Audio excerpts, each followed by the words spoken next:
Your Daily 180, 180 seconds of pure Bible study. Welcome to this Your Daily 180 Bible study. We're talking about making good choices, and we're looking at examples in the book of Joshua. Now today is an important one.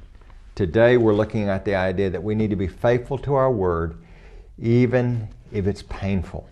If you make a promise, unless you're promised to do something that's contrary to the will of God, you need to follow through. If you tell somebody you're going to sell them, perhaps like a car, we'll say, I'll sell you that car for $1,000. And then suddenly, before the deal goes through, you find out that car's worth $5,000. You made a deal. You made a promise. You've got to stick to it.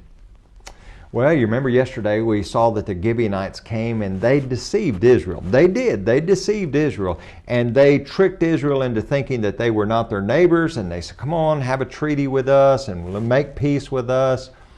And even though they were deceived, Israel made a deal with them. They found out later that they had been deceived, but nevertheless, they had made a deal. So we come over to chapter 10 and we see that there's 5 kings that are ready to do battle with the Gibeonites. And the Gibeonites quickly send messengers and say, you've got to come help us.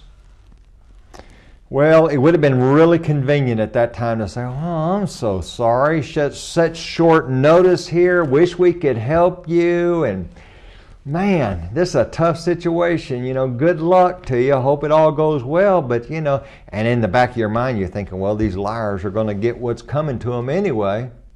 But they couldn't do that because Israel had given the Gibeonites their word. But not only did they go to fight, here's something that's really, really amazing. Verse number 8, and the Lord, Joshua decides he's going to go.